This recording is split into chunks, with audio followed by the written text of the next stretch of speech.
आज की इस गहरी चर्चा में एक बार फिर स्वागत है सभी का। आज हमारे पास जो स्रोत है वो कोई बहुत बड़ा ऐतिहासिक ग्रंथ नहीं है। हाँ, या कोई 100 पन्नों का शोध पत्र भी नहीं है। बिल्कुल, बल्कि ये एक बेहद दिलचस्प वीडियो ओवरव्यू है और इसका शीर्षक है reflections of the celestial moon. यानी खगोलीय चांद के प्रतिबिंब। सही का। और इस वीडियो ओवरव्यू का जो मुख्य फोकस है ना, वो सिर्फ 4 पंक्तियों की एक छोटी सी रचना पर है, जो अपने आप में बहुत हैरान करने वाली बात है। वही तो। अक्सर हम सब ये मानते हैं कि किसी बड़े विचार को समझाने के लिए बहुत सारे शब्दों की जरूरत होती है, पर ऐसा हमेशा जरूरी नहीं होता। एकदम नहीं। आज का हमारा लक्ष्य यही समझना है कि कैसे कभी-कभी शब्द संख्या में कम होते हैं, पर उनका प्रभाव और उनमें छिपी भावनाएं कितनी विशाल और गहरी हो सकती हैं। मैं इस बात से पूरी तरह सहमत हूँ। आज की चर्चा इस बात पर केंद्रित होगी कि कैसे भाषा और रूपक यानी मेटाफर्स का इस्तेमाल करके सुंदरता और प्रेम की सदियों पुरानी परिभाषा को बिल्कुल एक नया रूप दिया जा सकता है। चलिए इसके हर एक पहलू को खोलकर देखते हैं और सीधा इस वीडियो ओवरव्यू की मुख्य कविता की ओर बढ़ते हैं। ये एक बहुत ही अच्छा प्रस्थान बिंदु रहेगा। इस वीडियो ओवरव्यू की सबसे खास बात यही है कि ये विजुअल और ऑडियो माध्यमों का इस्तेमाल करके एक बहुत ही सूक्ष्म काव्यात्मक विचार को विस्तार देता है। साहित्य में अक्सर कुछ मानक तय कर दिए जाते हैं, एक दायरा बना दिया जाता है, लेकिन ये छोटी सी रचना उन स्थापित मानकों के साथ खेलती है। और इस खेल को समझने के लिए हमें कविता की शुरुआत पर गौर करना होगा। वीडियो ओवरव्यू की शुरुआत में ही जो पंक्तियां स्क्रीन पर आती हैं वो कुछ इस तरह हैं। हाँ, क्या है वो पंक्तियां? लोग जिन्हें चाहते हैं उन्हें चांद का टुकड़ा कहते हैं। लोग जिन्हें चाहते हैं उन्हें चांद का टुकड़ा कहते हैं। देखिए, यहाँ एक ही पंक्ति को 2 बार प्रस्तुत किया गया है। यहाँ जो चीज सबसे ज्यादा आकर्षक है वो ये है कि कवि ने इस पंक्ति को 2 बार क्यों दोहराया है। ये कोई भूल या खाली जगह भरने की कोशिश नहीं है। तो फिर क्या है? एक रिदम बनाने के लिए। बिल्कुल। मुशायरों और काव्य पाठ की उस पुरानी परंपरा का ये एक बहुत ही सोची समझी तकनीक के रूप में इस्तेमाल है। यह दोहराव एक रिदम बनाता है और सुनने वालों के दिमाग में प्रेम और सुंदरता के एक यूनिवर्सल बेंचमार्क को मजबूती से स्थापित करता है। यानी चांद को? हाँ, चांद। सदियों से किसी की सुंदरता की तुलना चांद से करना एक परंपरा रही है, जैसे हर किसी ने बिना सोचे स्वीकार कर लिया है।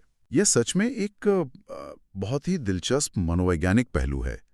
मतलब एक आम जिंदगी का उदाहरण लें तो हम हमेशा अपने आसपास की सबसे बेहतरीन चीजों को एक स्टैंडर्ड मानकर चलते हैं। सही बात है। जैसे अगर कोई बहुत अच्छा गाता है तो उसकी तुलना सीधे किसी महान गायक से कर दी जाती है। और उसी तरह जब खूबसूरती की बात आती है तो आसमान में चमकता हुआ चांद वो सबसे ऊंचा मानक बन जाता है। बिल्कुल। चांद जो दूर है बेदाग लगता है और रात के अंधेरे में एक सुकून देने वाली रोशनी देता है। तो किसी को चांद का टुकड़ा कहना असल में उस सर्वोच्च खगोलीय मानक का एक हिस्सा उन्हें सौंपना है। एकदम सही। और यही वो जगह है जहां हमारी आम बोलचाल और लोकप्रिय संस्कृति पूरी तरह से इसी रूपक पर टिकी हुई है। हाँ, अनगिनत गीत और गज़ालें इसी एक विचार के इर्द गिर्द बुनी गई हैं।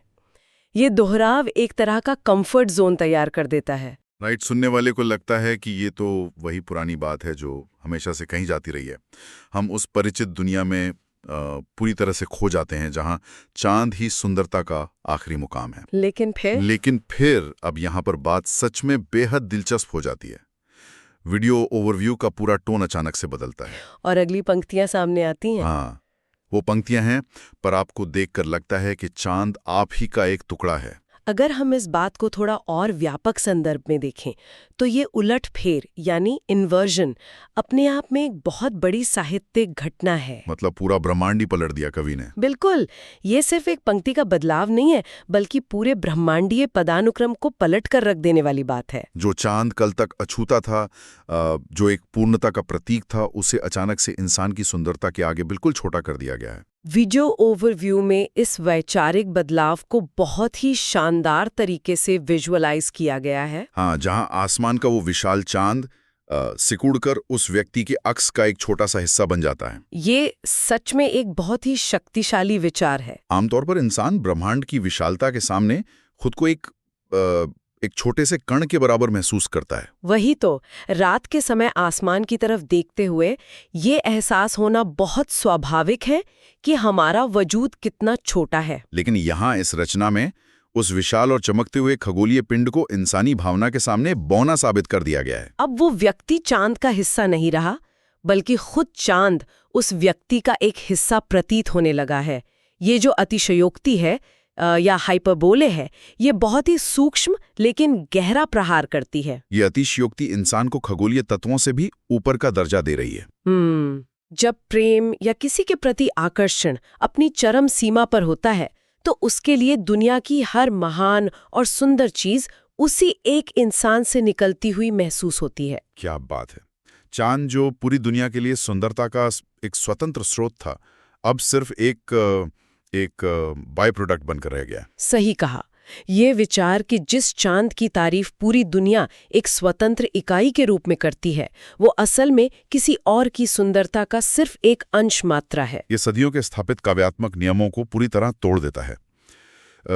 वैसे ये एक और दिलचस्प संवाद पैदा करता है। कैसा संवाद? अगर हम पश्चिमी और पूर्वी काव्यात्मक परंपराओं की बात करें, पश्चिमी साहित्य में अक्सर सूर्य को केंद्र में रखा जाता है, जैसे शेक्सपियर ने जूलियट की तुलना सूरज से की थी। हाँ, और हमारी परंपराओं में चांद का वो सौम्य और शीतल नूर हमेशा से केंद्र में रहा है। ऐसा तरीका है जो पुरानी सारी सीमाओं को लांघ जाता है। बिल्कुल। लेकिन एक सवाल यहाँ उठता है, तो आखिर इन सब का क्या मतलब है? इस पूरी चर्चा को हम इस वीडियो ओवरव्यू के मुख्य शीर्षक से कैसे जोड़ें? ये पूरे विश्लेषण का सबसे अहम हिस्सा है। अगर ध्यान दें तो इस पूरी कविता का वास्तविक अर्थ उस शीर्षक के शीर्षक में ही छिपा हुआ है। Reflections of the celestial moon. हाँ, यानी खगोलीय चांद के प्रतिबिंब। अगर हम खगोल विज्ञान के एक बहुत ही बुनियादी तथ्य की बात करें, तो हम सब जानते हैं कि चांद के पास अपनी कोई रोशनी नहीं होती। वो एक बंजर सतह है जो सिर्फ सूरज की रोशनी को रिफ्लेक्ट करती है। सही पकड़ा। वीडियो ओवरव्यू इस वैज्ञानिक तथ्य को इस कविता के काव्यात्मक अर्थ के साथ बहुत ही चतुराई से जोड़ता है। ओ, मतलब जब कवि कहता है कि चांद आप ही का एक टुकड़ा है, तो इसका अर्थ है कि चांद के पास जो भी सुंदरता है, जो भी शीतलता है, वो उसकी अपनी नहीं है। एकदम सही। चांद अब ओरिजिनल सॉस नहीं रहा जहां से सुंदरता धरती पर आती है, बल्कि वो आसमान में टंगा हुआ सिर्फ एक आईना बन गया है, जो धरती पर मौजूद उस विशेष व्यक्ति के नूर को वापस दुनिया तक पहुंचा रहा है। अगर चांद उस व्यक्ति का सिर्फ एक टुकड़ा है, तो चांद की रोशनी असल में उस व्यक्ति की सुंदरता का ही एक प्रतिबिंब है। ये तो एक बहुत ही गहरा और नया नजरिया दे दिया आपने।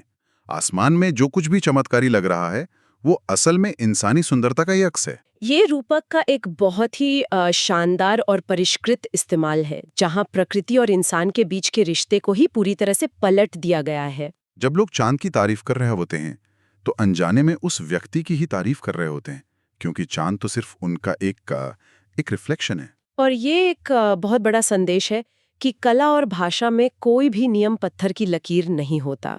ये बात हमें सीधा इस विचार की ओर ले जाती है कि भाषा असल में काम कैसे करती है।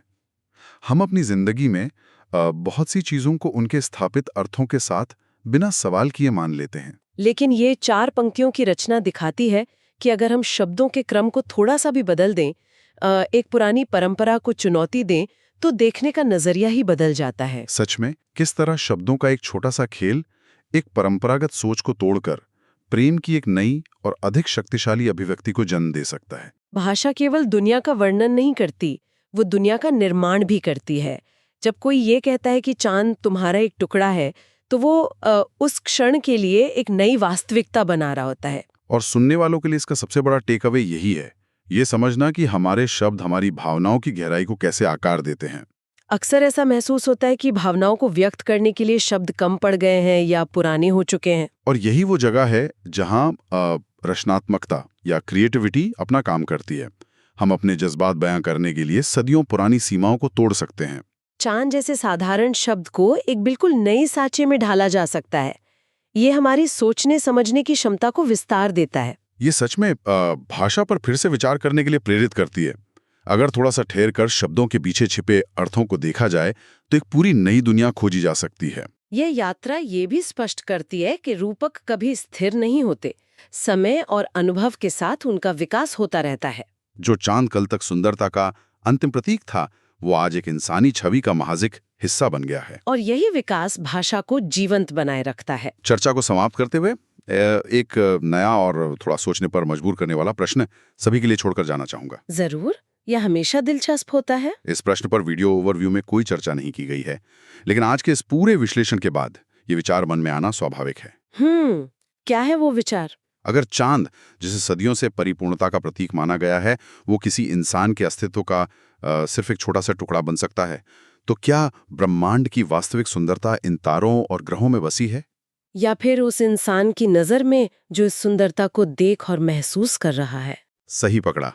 क्या बिना इंसानी चेतना के ये विशाल ब्रह्मांड महज पत्थरों और गैसों का एक खाली शून्य नहीं है? क्या हम अपनी इस चेतना के कारण ही इस पूरे ब्रह्मांड का असली केंद्र हैं? ये वाकई एक बेहद गहरा और दार्शनिक सवाल है। इस पर सोचना जरूरी है। आज का ये शानदार और रोचक काव्यात्मक विश्लेषण यहीं समाप्त होता है। नए नजरिए से देखने और शब्दों के अर्थों को खोजने की इस उत्सुकता को बनाए रखना ही सबसे बड़ा लक्ष्य है।